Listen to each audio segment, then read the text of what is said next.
I thought great win for our program and our team today. I thought we came out and with great energy and effort. And, give Ball State credit. That was their fourth game in 8 days. And, they had to bus 6 hours to Northern Illinois the other day, and their bus broke down and didn't get back till like 4 in the morning. And, you could kind of tell as the game went on, that's a good team. They're playing a lot better right now. Their chemistry's better. And they're going to win some games moving forward. But I thought we played the game the right way on the offensive end and defensive end. It was great to get some guys some minutes and some guys some rest. And fun game to coach.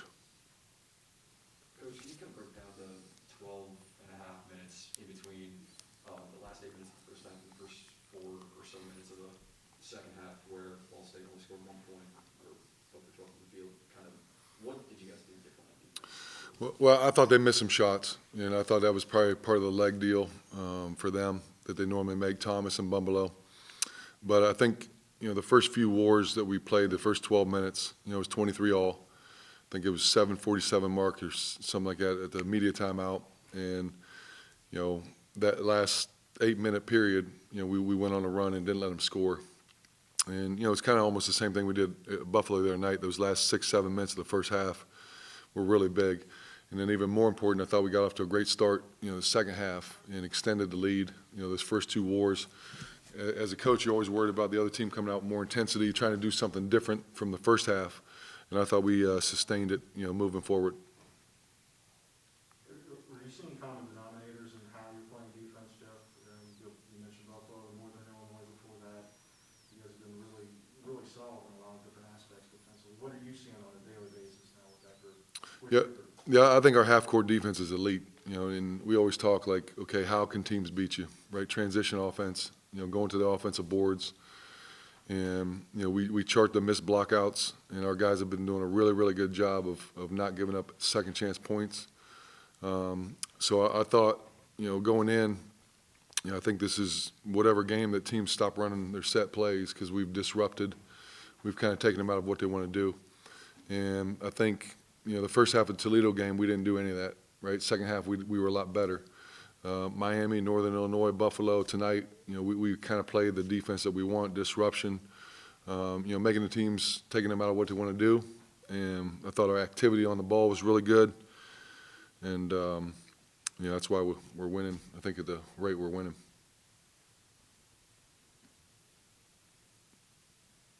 And we went 43% from 3. When's the last time that's happened?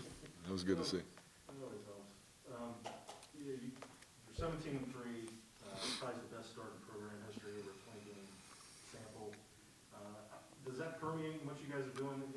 How do you process that? Because when your focus is get better every day. Yeah, I think we got a pretty mature group. And one of the last things I told them was like, cool is going to get you beat, right? Feeling comfortable is going to get you beat.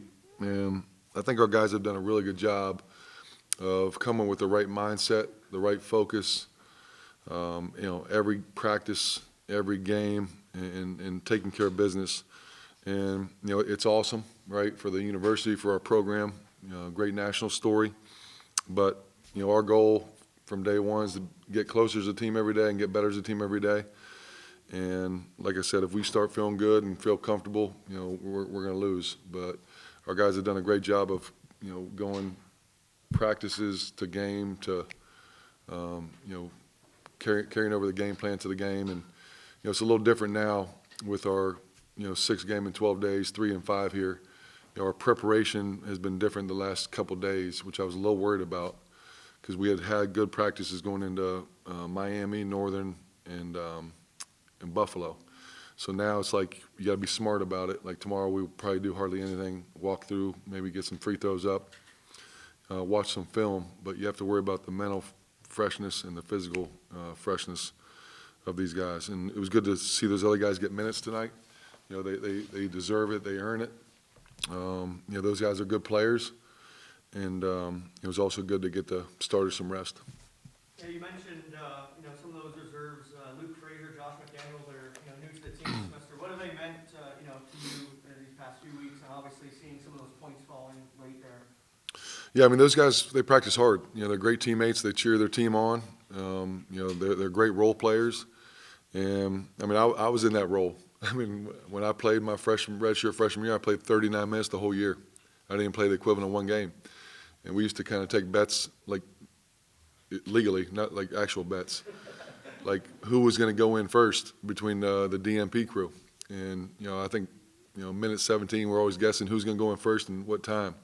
So it's good to see those guys get in there, and I'm sure our bench, the starters were jubilant for them and elated for them. Those guys put a lot of time and effort in as well. A big part of why we're 17-3, even though they don't play.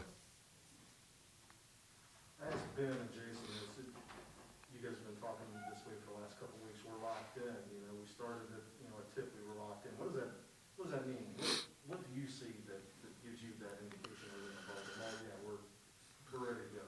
Yeah, I mean, as a coach, you're always worried, right? And when you have two guys like that, who are veteran guys, 6-year guy, 5th-year guy, been through a lot of games, played a lot of big games. You feel confident that those guys aren't going to overlook or have an oversight of what we need to do. And I think when you have those two guys behind you talking the same language in practice and timeouts in the locker room, it makes our job as coaches a lot easier.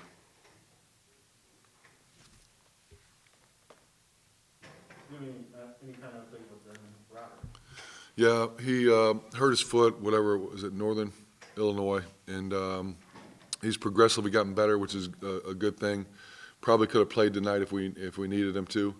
I think he'll come back tomorrow, see how it is, and expect him to play on Thursday, barring any unforeseen circumstances. In that kind of same note, what do you kind of see out of Sam Townsend's first start of the season? Well, it's actually his second. He started at Buffalo, which a little disappointing. You think drive to Buffalo because you've driven everywhere else. I'm just kidding. Yeah, I think Sam's starting to feel comfortable with who he is and what we need out of him. The offensive rebounds, his length defensively. He's one of our better defensive rebounders, and I think his minutes, at Buffalo and tonight are good. And he's going to be a big part of us moving forward as well. Your teams in the mid-90s were never at 17-3, Jeff. Does that cross your mind at all? You guys are pretty good. Well, we were 16-4, and then somebody got hurt, and then it went downhill from there.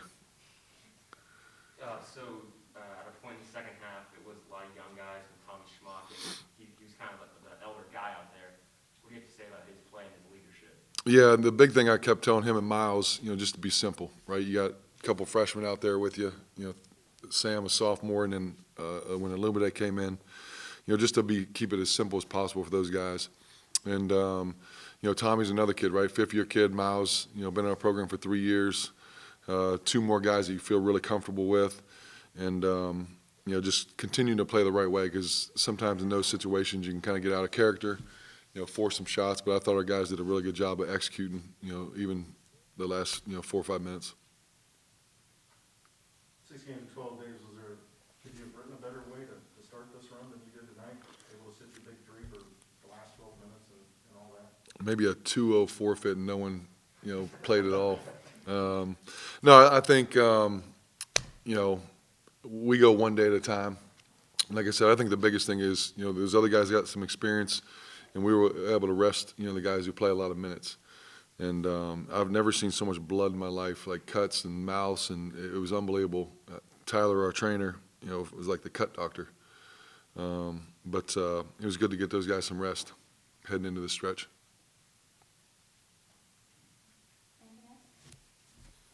All right, appreciate y'all coming. Safe travels. I mean, That was a 21-0 finish. They missed 18 straight shots. yeah, I just think we locked in. We're taking away the big man, and they obviously missed a couple open threes that helped as well. But, our ball pressure and everything just was really good during that time. And we were getting out in transition and, just making sure they're playing in the half court. If you look at the last 3 games, it looks like your defense has gone to another level. Are you guys seeing that? When you look at how big you were up at against NIU and Buffalo tonight? Yeah, I think our guards' ability to pressure the ball and get through those screens is really helpful. And then having Jason out there being able to guard 1 through 5 and help from anywhere on the court is big for us. But yeah, just our ability to get through ball screens and we're just meshing as one right now, just playing really good team defense. I think that's kind of the reason for that defensive stuff. It was like to get a night off. It wasn't a complete night off, but you guys sat for 12 minutes. Felt great. Wonderful, wonderful. Happy for the guys that got in and played really good minutes. Yeah, it's fun to see those guys get in there and get some buckets. Gives them how rare that can be when you're a rotation guy this time of year, right? Mm-hmm. Oh, yeah. Jason, I saw you went down a little early after Ball's made that free throw early. Kind of, what happened? You feeling all right? Took a nice elbow to the face. Yeah, I mean, it hurts pretty bad right now. It was one of the worst ones I've probably taken because I've gotten hit in the mouth a lot playing basketball, but that one took me out. So. You kind of went on a little hot streak after that. After you came back on the court, kind of that fueled a little anything, get a little angry. I don't know if I got angry. I was just locked in. I got a little early break that I usually don't get, so then I came back in. I'm like, all right, let's go.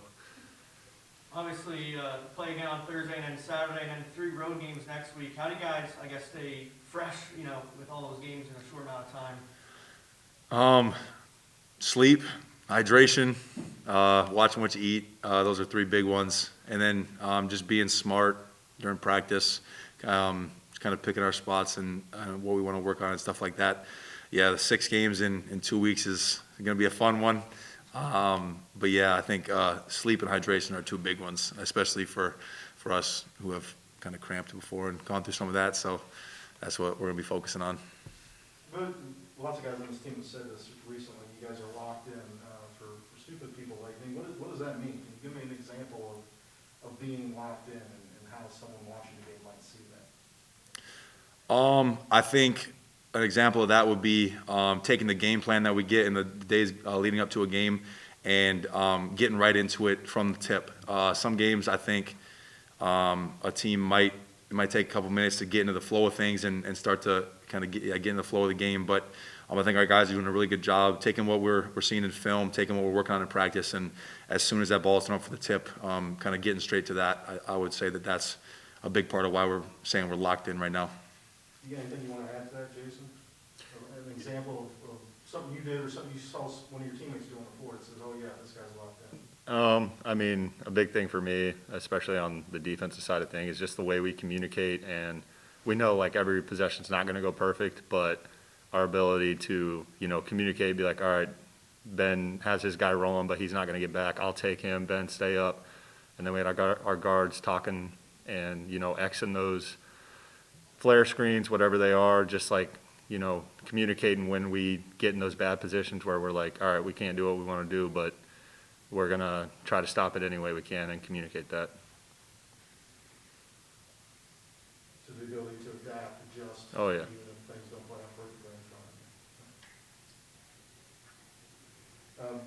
You guys are now 17-3. I mean, Sarah mostly has determined that this ties the best start in program history. What do you guys think about that? I know it's not like part of your day-to-day thinking, but presented with that fact, what does it say about your team, your group, and what you guys have been doing the last 2 months?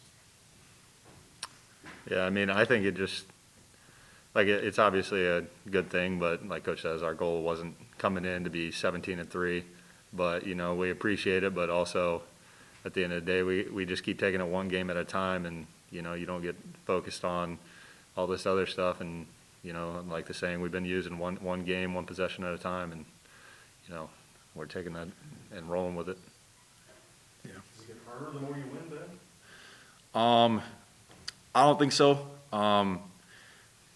Coach talks about don't get tired of preparing to win and celebrate the wins you do get. So a lot of times in a season like this, 17-3, after a win, you're looking at all the bad things, you're blah blah blah, but you won the game, so you want to be able to celebrate those in the moment and appreciate it. But yeah, kind of what Jason said, a little bit of a boring answer, but it's just one game at a time for us. The best part of the season's coming up, Jason, but how has this played out? Your return the ability to come back to a place I know you felt comfortable before and playing with a guy you know real well. How again, we know the end of the year's coming up, but how has it played out for you so far this year? I mean, it's been amazing.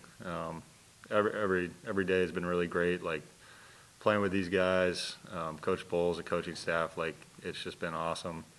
I mean, they've been very welcoming, you know, from the start, and it's just been a seamless transition. And you know, I'm enjoying every step of the way with this. Is Jason as hard on himself as he was when he left? Have you seen him relax just maybe a little bit? That's a good question. Yeah.